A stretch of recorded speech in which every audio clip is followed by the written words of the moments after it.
Musheyev here. Alright, welcome to another YouTube video. Today, we're going to talk about 15 tax deductions for solopreneurs. And I got my list here, so this is my cheat sheet.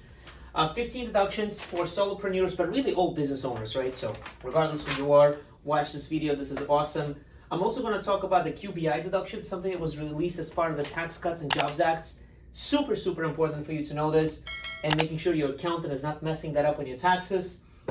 And we're going to talk about S corporation election if you're under $100,000 profit. Now, my God, I can't tell you how much I've seen business owners get screwed when they first start their business and then right away jump into becoming an S corporation because somebody on YouTube says elect an S corp status. Now, I'm a big proponent of S corp. I think S corp can save you a lot of money on self-employment taxes, but that depends on where you are. So that's exactly it. I'm actually going to go much deeper into this.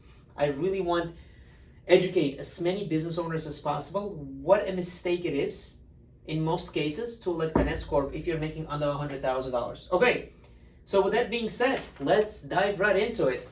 So 15 deductions as a business owner, man, this is going to be a big one.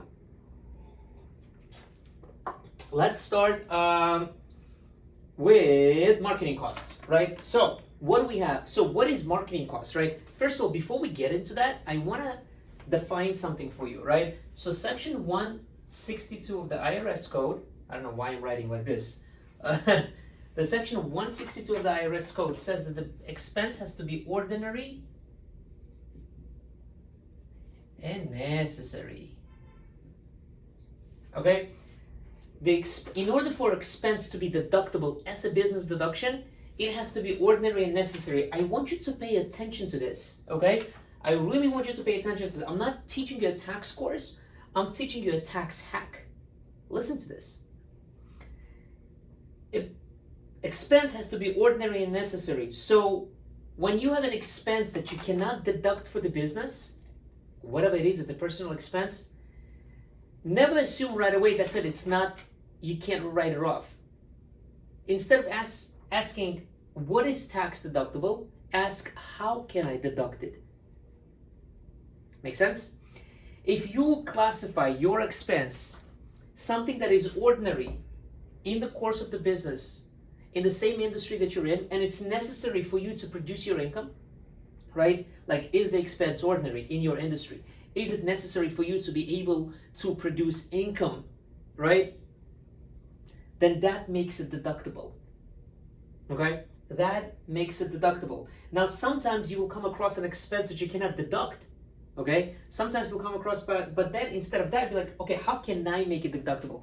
How is this ordinary to my business? And how is this necessary to my business? Will having this expense produce income for me? And can you document that? Right? You're like, well, Boris, you keep talking and talking and talking about it. Can you give an example? Yeah, absolutely can. I recently traveled to a Disney World with my family. Okay, Disneyland or Disney World? I don't know, what's in Orlando? I don't know. Disney World, I think it was. Right? Yeah, Disney World. I think Disneyland is in California, right? So I went to Disney World, and so I went there with my family, but I wanted to make sure that my portion of the business my portion of the trip is deductible. I am the business owner, and I want to do something for the business that is ordinary and necessary, right? So I went to Magic Kingdom. We decided to stay at Magic Kingdom. Kids love it.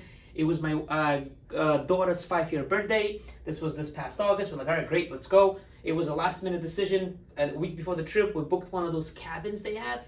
Super, super nice. We got those go-karts. That was just, the whole experience was super amazing. Honestly, like, it was amazing. So I was like, all right, how can I make this trip deductible? So I was like, you know what? I am in the Magic Kingdom, right? And what I'm going to do is that I am going to record a video with the Magic Kingdom in the background of me, and I'm going to make a magic offer, okay? So for those of you who don't know me, my name is Boris Musheyev. I'm a CPA, I'm a tax strategist, and I run what's called a 4-day tax reduction bootcamp. During 4 days with a business owner, I teach them how to pay less in taxes. Now, I wanted to make an offer, right? It's a free bootcamp to attend. Anybody that wants to join, we'll put the link in the in the description below. But anybody that wants to join, right? When they join in, on the next page, they're offered to buy a replay, right? And the replay is a magic offer, right? So I was in a Magic Kingdom recording a sales video, right? For those of you who are doing marketing for your business, you know what I mean. There's a page with a sale, with a short video with me trying to make a sale and encourage people why they should buy the recording and why it will benefit them, right? In case they cannot attend live. So I said, you know what? I'm making a magic offer, a one-time magic offer. I'm a Magic Kingdom. I'm having a great time over here. So because I'm in a Magic Kingdom, I'm making you a magic offer. You can get this for $97, this recording.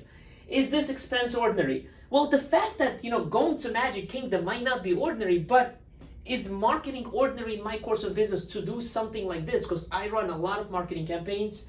We spend tons of money on marketing. We have videos and ads all over, so it is definitely ordinary for me. Was it necessary to produce income?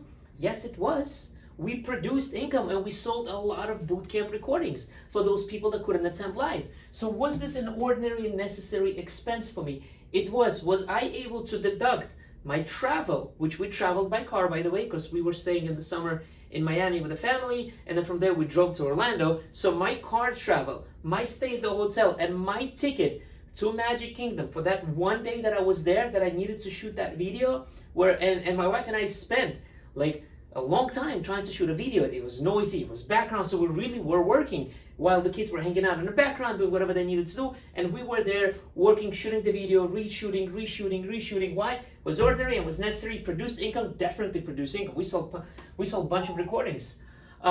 That's a phone ringing, should not be ringing, but anyways. So with that being said, so that was our marketing expense. So ask yourself a question: how can I make this deductible? Is it ordinary? Is it necessary? For me it was, right? So that's how you think. Now, don't take this video and be like, all right, great, now I do that. No, you definitely need to make sure you have a tax advisor, right? You want to make sure that if you have a tax preparer, by the way, ladies and gentlemen, you are overpaying in taxes. You need a tax planner. You need a tax advisor.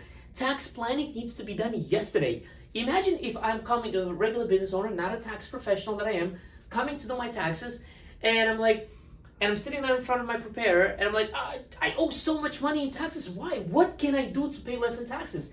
That's the common question.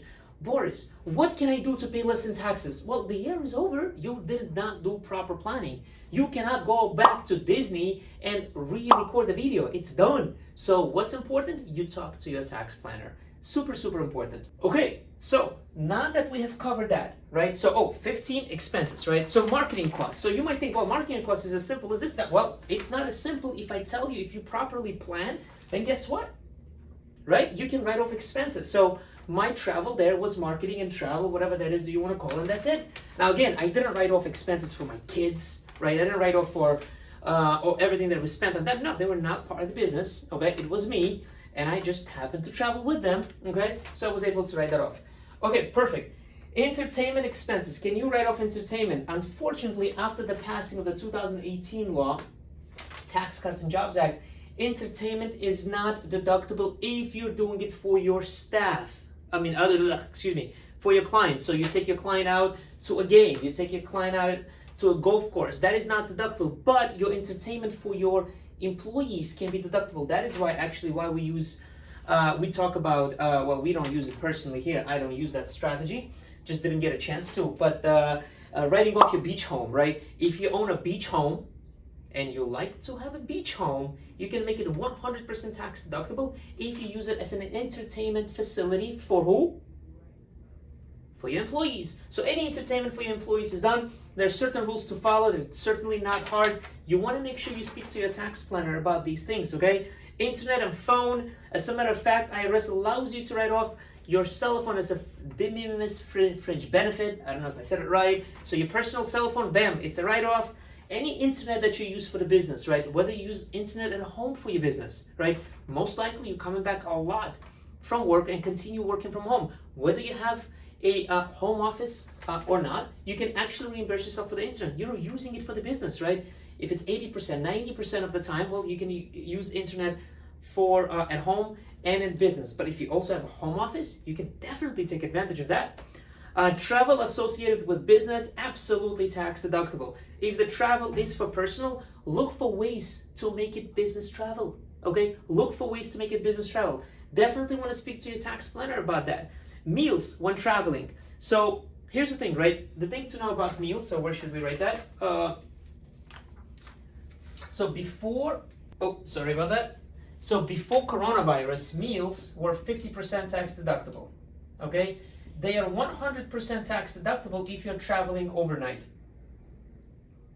Or so if you spend an overnight trip or a business trip, it's 100% deductible. Now after coronavirus, they said the meals are going to be 100% deductible, and I believe it was for tax year 2021 and 2022. I don't think 2020. Don't quote me on that. I'm having like a brain freeze right now. I don't know. I don't remember if it was 2020 and 2021 or 2021 and 2022. But the reason they did that is because restaurants were the only ones that really, well, not the only ones, but one of the biggest industries that really suffered during COVID. So to support the restaurants, the IRS and the government said, you know what? Anybody that buys restaurant meals from the restaurant, right? We're not talking about like you went to Costco and bought some like meals there, right? Like a chicken for the office, right? I mean, the cooked chicken, okay? But like from the restaurant, a sit-down place or a takeout place, they're 100% tax deductible. Health insurance. Oh my God, health insurance. Damn, do you know how many business owners pay for their health insurance from their personal pocket because they bought because it's not group health insurance? They buy it privately, so they think it's not tax deductible. You're absolutely wrong. You want to make sure you talk to your tax planner and tax advisor about this. Okay, ladies and gentlemen, I'll tell you again and again. If you have a profitable business, you are overpaying in taxes. I can guarantee you that. I do this day in, day out. We specialize in tax planning for our clients. I already told you about the 4-day tax reduction bootcamp. Go ahead and check out the link. That should be somewhere probably here. But I see so many business owners overpaying in taxes. Why? Because they do not do proper planning. So if you have a profitable business, you are overpaying. HSA, that is health savings account. Now, health savings account is basically like a savings account for you to use to put money away, right? To put money away for health-related expenses when you need them. Now, HSA, if you do not have an HSA, my God, it is such a powerful deduction and a powerful financial tool, right? What do I mean by that? So HSA basically works like this, right? So first of all, you have to make sure you qualify for an HSA deduction, right? I don't know why I keep putting it there when I have a freaking thing over here. Oops, I just vetted, right? Or vented? What's the word? Anyways, I'm an immigrant. Forgive me. Don't forgive me. I'm an immigrant. It is what it is. Thank God I'm in this country. So I was just looking to see how many years I've been in America. 22 years, okay? Came in 2000. Okay, cool. Now let's talk about that. What were we talking about? HSA. Okay, cool. By the way, if you like any of this content, I would appreciate it. Please hit like button, hit subscribe button. Every Tuesday I release a video. I do this for you guys, for my audience, to educate as many people as possible on the ways you can pay less in taxes. Okay, so let's get right into it. Okay, what are we talking about? Again, HSA. Okay, cool. HSA. Okay. HSA, health savings account. If you are an individual, I believe for 2022, the time of me shooting this video, see, that's what happens when I don't have like my cheat sheet in front of me. The individuals can deduct, if you have an individual plan, you can deduct $3,650, and if you are married or have a family plan, right? I'm gonna put married or family, right? You can deduct $7,300. So how does HSA work? HSA is an individual account. You don't have to set it up for the business. As a matter of fact, I do not encourage you to set it up as a business, because as a business owner, especially if you have an S corporation, this would be considered fringe benefit, and you can't take fringe benefit. So open an individual for yourself an HSA account. What happens then? What happens is that you, let's say, assume you're married or you have a family plan, you can put away $7,300 into your account. HSA is like another savings account, okay? It's a savings account. It's just like a bank account. You can open it up online with any bank account you want, with any bank financial institution. You put the money in there, okay? You put the money in there and you get a deduction, okay? And you can only take the money out when you have medical expenses. So for your co-pays, for your medicine, anything else but your insurance premiums. You cannot use it for insurance premiums. Now, why do I say that this is a powerful tool, because HSA account earns whatever it earns, interest, dividends, wherever it is the money is invested by your bank, everything that it earns is tax-free. Yes, tax-free. So let's say you put $7,300 today, tomorrow, oh well, not tomorrow, but let's say in 2 years it's $8,000. You're like, whoa, $8,000, and now, God forbid, but unfortunately what happened, you're gonna have medical expenses worth $8,000. Well, guess what? You can dip into your HSA savings, and all the money is coming out tax-free. So it goes in as a deduction, and then it comes out tax-free. Powerful tool. A lot of people use it. A lot of young people that understand the mechanics of it, and they're business owners, they're like, you know what? I am young right now. I don't have many medical expenses, but you know, the way that God the Almighty has built us is that as we get older, you know, we tend to, you know, our body ages, right? So we get, you know, to go see a doctor, and that costs money. And the older we get, and sometimes we go see the doctor more often. So what happens is that you want to start putting this money away right now and get a deduction. It gets rolled over and over and over. You don't have to dip into it if you don't need to. When you retire, if over the course of the year you put in $70,000 and now it's $120,000 with all the interest it earned and everything else, all of that is tax-free to you every time you go see a doctor. Okay? So, powerful tool, absolutely. Should you use it? If you can, if you have the cash flow for it, sometimes it gets difficult to have extra cash flow, right? Sometimes you're running the business, you gotta pay for marketing, you gotta pay salary, you gotta pay taxes, you gotta pay this. Boris, I don't have enough cash flow to do these things for myself. Listen, this is important for you, okay? This is important for you. So at least start somewhere. If you're a married individual, you don't have to do $7,300. Do $1,000 a year. You got a little more cash flow next year, do $2,000. But start securing your financial future, because this is a pretty great tool. Money going in as a deduction, money coming out is tax-free, okay? This beats any retirement account, by the way. Let's see. What else? We said HSA, we said insurance. Yes, any insurance related to the business, right? 100% deductible. Home office, we spoke about that. The one thing I want to tell you about the home office, ladies and gentlemen, is that even if you have a work location outside of the business, right? Even if you have a work location outside of the business, you are a doctor, you are an attorney, you have a warehouse, manufacturing, you're an accountant, you're a bookkeeper, it doesn't matter. If you are doing your administrative work at home, IRS says that right there qualifies as a primary place of business. That means you get a deduction for it. So make sure you speak to your accountant about it.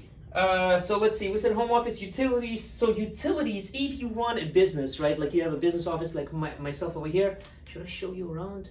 I don't know, maybe next time I'll show you around, okay? I don't want to like move my phone and like that's good thing all gonna mess up. But I've got accountants working over there. I've got my amazing marketing team with my beautiful wife right behind this wall. And over there I have a beautiful view. As a matter of fact, I don't know if you can see that, but I live like a block away from my business. So all the utilities that I pay right here are 100% deductible. Now, if you have a home office, right? If you have a home office and you do utilize that strategy, all the utilities in your home office are also deductible, but only based on the percentage of the square footage that you use for the business. So if you use a business, right? If you use a business, let's say your home is 1,000 square feet, you use 100 square feet of it, 10% of all of your expenses are tax deductible, okay? Including utilities, cleaning, maintenance, whatever it is that goes into it. Vehicles, ooh, vehicles on the list. Oh man, that's vehicles, man. Should we get into it? This is like the one area a lot of people mess up. I'll get into it. All right, cool. Let's do it. So, what's going to happen by the end of the year? I'll tell you exactly what's going to happen by the end of the year. You are probably thinking, wait a second, Boris. I just saw this ad online, or this reel on TikTok or Instagram or a short on YouTube, right? And it said that if I buy a car more than 6,000 pounds, I can write it off. And my accountant said, buy a car, buy a car, buy a car, buy a car. The question really becomes, do you need that car, right? Do you really need that car, right? So, a lot of times business owners are forced to buying assets, right? I'm gonna write forced. forced to buying assets at the end of the year. End of the year. Forced by their accountants. Because they call their accountant desperately, hey, it's December 16, you told me my estimates are going to be $40,000. What I do? I don't know. Yeah, you know what? Buy a car. That's going to be good. Buy a car. You're going to get a deduction. Oh, do you need equipment in your business? I don't need it. Buy it anyways. Buy it. Just buy it. Just don't give your money to the IRS. Buy the equipment. And then what happens? The business owner, he's like, oh shit, I got to buy all this. And he starts buying equipment he doesn't need. He starts buying the damn vehicle he doesn't need. Right? So, boo, ba. And then what happens? You'll get 100% deduction. Woohoo! You got a 100% deduction. I want to curse right now, but I can't. But, so, two problems with that. Number one, let's say you spend $60,000 on a car. Got a nice Jeep, SUV for the business. It's 100% business use, Boris. I don't use it personally. Okay, cool. That's what you say, right? You are in a 30% bracket. You are in a 30% bracket. That means you saved $18,000, right? So 30% times $60,000, saved $18,000. You're like, Boris, this is beautiful. I saved $18,000. I said, well, you just gave away $60,000 listening to your accountant. You're like, yeah, Boris, but I financed it, right? It's the money that I didn't have. I financed it and I got a deduction. So we're good. No. Car depreciates in value, right? Car depreciates in value. And you didn't need this car for the business. You only bought it because your accountant probably told you. Because you wanted to lower your income. I want to lower my income. I get this call sometimes. These calls. I want to make sure my year-end income is lower. So what can I do? Somebody told me I can buy a car. Do you need it? No. Oh, that's cursed. Sorry. Right? So why am I bringing this up? Look what happens. In 2 years down the road, the business really doesn't need the car, right? And I've seen this happen many times. The business owner decides, you know what? I'm going to sell the car. I need to sell the car. Oh, wait a second. What happens? Even though you sold it for less than you bought, IRS says, listen, let's say you sold it for $40,000, right? We're going to write sold $40,000. IRS says, no way, Jose. You took a deduction for $60,000. You can't just receive $40,000 right now and call it a day. Nope. You're going to pay tax on this. This is called depreciation recapture. You depreciated the car, you got a deduction because your accountant told you, buy assets, right? And guess what happens? You get smacked by the IRS. And it's not, and people are like, oh, IRS is not fair. No. You did not do proper tax planning during the year. So in December, you called panicking to your accountant, like, why am I paying so much in taxes? So just buy. Buy. Just having too much fun here. But you get it? Okay, super. Woo, this is like crazy. Okay, cool, awesome. So with that being said, okay, vehicles. Are vehicles tax deductible? They absolutely are. Can you plan for your vehicle tax deduction? You absolutely should, but don't be forced into it, right? Vehicles are 100% tax deductible if they're 100% used for the business. If the vehicle is used 50% or more for the business, you can still use the special depreciation, all the good stuff. If it's under 50%, you can't use that, but you can allocate how much you purchased it for. Another important thing to note, I get asked the question a lot, Boris, buying a car, right? Do I need to put it under the business name or under my name? Can I buy it with my name, right? If I'm not using it 100% for the business. The answer is that you can buy it with your name, okay? You can. Your business just would have to reimburse you for the purchase, for the depreciation, whatever that is, but it's totally allowed. Okay, next. Supplies and depreciation of assets. We kind of talked about depreciation of assets, right? So if you buy assets in the business, right? As a matter of fact, let's talk about it a little bit more. Okay, depreciation of assets. Ooh, very important. You have to know something. Boom. Okay. Really plan for depreciating your assets. Sometimes, right, you are in a situation where you purchased a lot of assets. Let's say $500,000 worth of assets. Okay. you can write off the entire $500,000 worth of assets. 100% can be written off, right?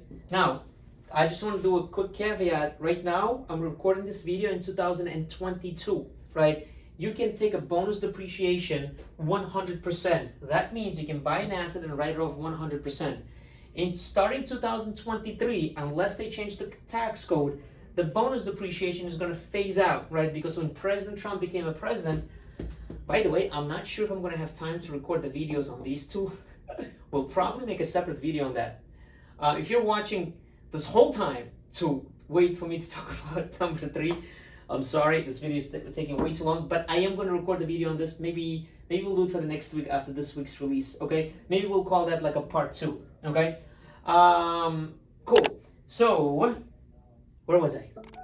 Yes. Starting 2023, this is no longer going to be 100%. It is going to be 80%.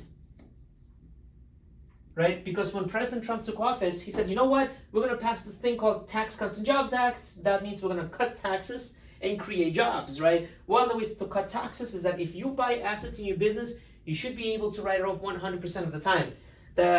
The government, when they were writing code, the Congress and, you know, the House and they were going back and forth, like, you know what? Why don't we just put, can't let you do that? Well, we'll let you do it for a few years. Okay, great. So in 2023, already 5 years passed, right? Or passing, they said, all right, this is going to go down to 80%. So no more 100% of deductions. If you buy something for $500,000, you get 80% of deduction. And then like that, it gets phased out. I don't remember what are the percentages in other years. Or you could take a Section 179 and take that depreciation, right? Now, what did I want to talk about here? But, oh yeah, cool. So assets. Sometimes you could be, like, you really have to plan, right? What I do with my clients when we have such a big asset, I'm like, hold on a second. If I'll give you bonus depreciation right now, this is how much money you're going to get back.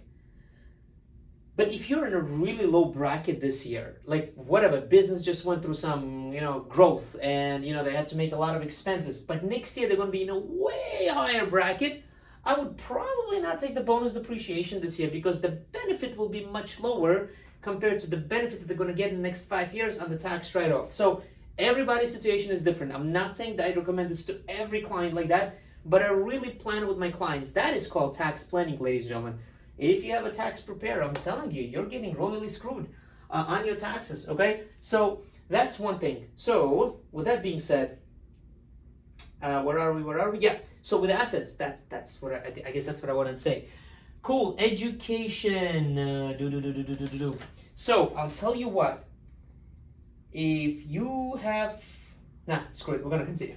We're going to do education, outsourcing, and retirement account contributions. Man, retirement account contributions is a big one.